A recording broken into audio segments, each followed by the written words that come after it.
Hello, welcome back to part 2 of my Remee review. This time I'm going to be talking about my personal feelings rather than my personal experiences that I talked about in part 1.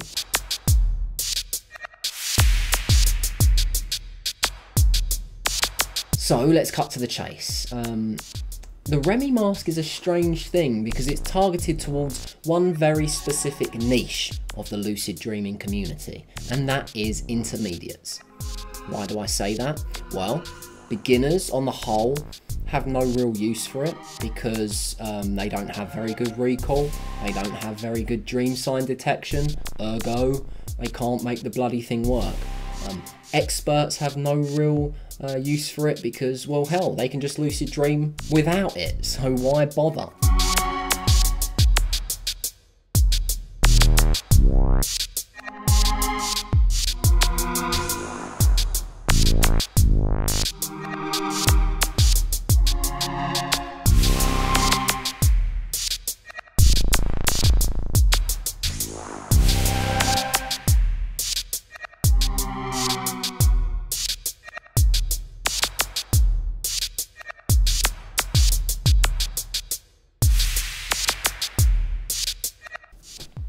So this is for intermediates. I mean, I don't think they came out and said that clearly, but that is really what's going on here.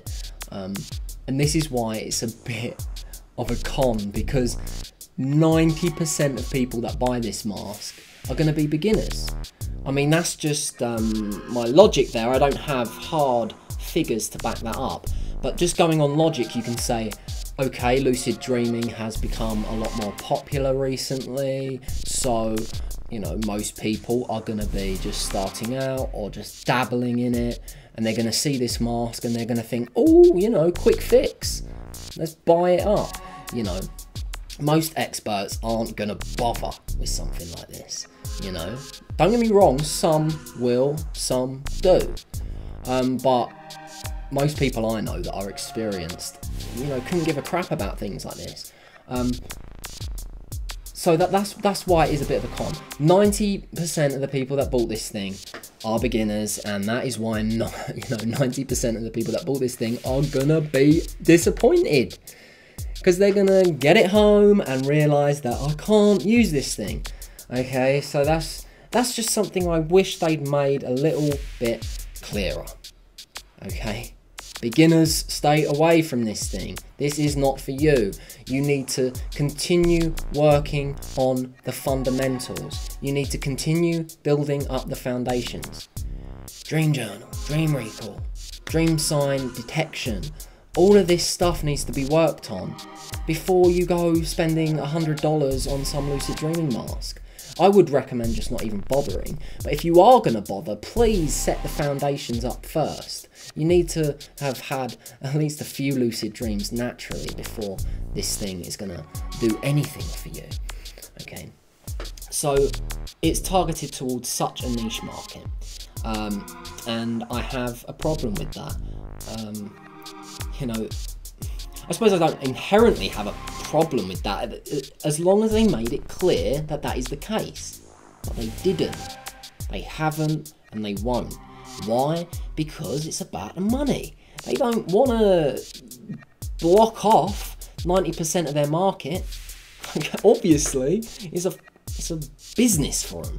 You know, you really think they're like, oh, we really want to help the lucid dreaming community just because we love them so much. Hell no, they wanted the moolah, and they got the moolah. Big time. They cashed in, you know, big time cashed in. Do you know how much it costs to make one of these things? I can tell you this much, it ain't $100. It ain't even half of that. It ain't even 10. It ain't even 5. You can make one of these things for a few dollars. Okay, so they are making major money with this thing. And so I can understand why some people did come back and say, this was a scam. Some people actually outright said it was a scam. I don't really think I could go that far, but it's definitely priced extortionately, and it's just misleading. It's definitely misleading, especially the name as well, Remee. You know, a lot of people bought this thinking it was going to be like the Nova Dreamer and have REM detection, but of course it doesn't. And just to clarify, I do recognise that Bitbanger Labs aren't just charging for the raw materials alone. It is more than that, obviously. It's their time, it's their effort, it's their concept, and that's all bundled into the price.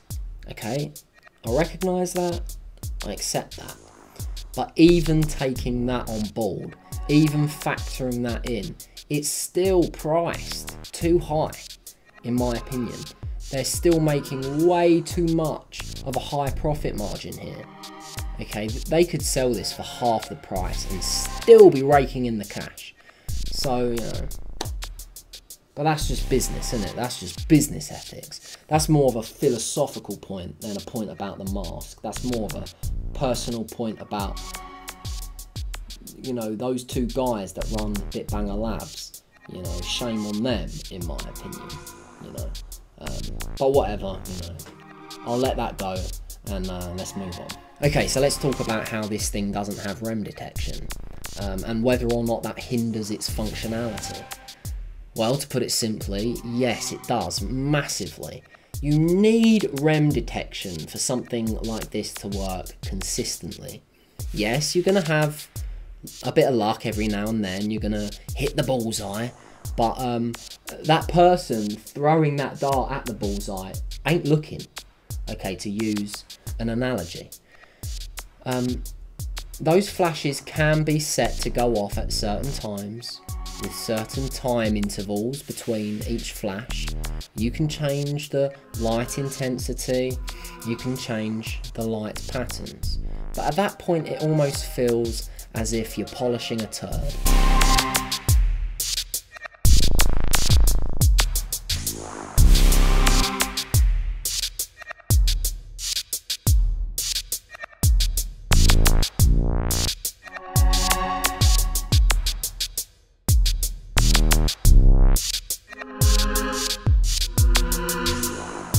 If you fall to sleep too quickly, then it ain't gonna sync up with REM. If you fall to sleep slower than usual, it ain't gonna sync up with REM. You know, any little variant to your sleeping pattern, and it's gonna throw everything off. Now, of course, we don't just dream in REM, we do dream in non-REM too, so it is still possible for the flashes from the Remee mask to go off and sync up with a non-REM dream and trigger lucidity. Possible, but unlikely. During non-REM, you're in a lighter period of sleep, so those flashes are actually quite likely to wake you up. Also, non-REM dreams are less vivid, you're less immersed in them, you're less engaged, so lucidity, generally speaking, is less likely.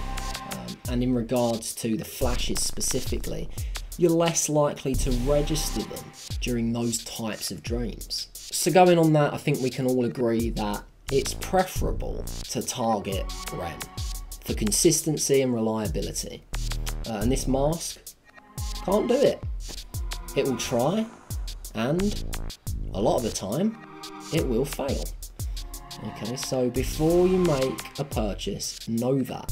So have I got anything nice to say about this mask? Well, I suppose the customization aspect of it is pretty nifty. The fact you can go on their website and, you know, change the intensity of the lights and change the light patterns and all of that, it's pretty cool. Like I said, at that point it does feel as if you're polishing a turd, but it's still pretty, you know, neat. You know, because then you put the mask up to the screen and it flashes in a certain way and the mask registers the flashes and it logs the new settings. That was pretty cool. I did like that a lot. But one question that does arise is the main customization hub is online on their website. So what happens when they stop paying for hosting for that website? It seems to me that at that point you're going to lose your ability to customize the thing, which is absurd. I hope I'm wrong. I hope they implement some fix to this problem and they give you a way to customize it offline. But right now, the way it stands is that if you have not got access to that website, you can't customize it. So I really see this as a problem. But look, just to round things up, I don't want anyone to think that I'm claiming this mask doesn't work. It obviously does work for certain people at certain times. But there's just so many things wrong with it, and it's priced so highly. And, you know, to put it simply, do you want to end up relying on this thing to induce lucidity? Why don't you just do it naturally? Why don't you just learn the old-fashioned way? But in parting, let me leave you with a couple of cool things I think you could use the mask for. One, you can use it to gauge how long you've been in a lucid dream for, depending on how long you set the flash intervals for back in waking life. I don't know if that will work or not, but in my head it does. So if you're using the mask and you love it to bits, mess around with that and let me know if it works. Secondly, the flashes are not the only dream signs. Another dream sign emerges from wearing the mask. Think about it. Seeing your room, seeing your bedroom. That now becomes another dream sign because you can't see your bedroom through the mask, obviously. So if you suddenly do, you know you're dreaming. Anyway, I better round things up. I could go on for longer, but I promised my wife I'd be back at 9 PM and it is already 8:59 PM, so I'm gonna be late. Anyway, thanks to Bitbanger Labs for sending me the mask. I appreciate it, and I am sorry for such a scathing critique, but I have got to be honest, haven't I? And that was certainly me being honest. Oh yeah, and tune back in the next video where I will be giving my Remee mask away for free to one of you in a competition giveaway bonanza. Boom! God, I'm nice.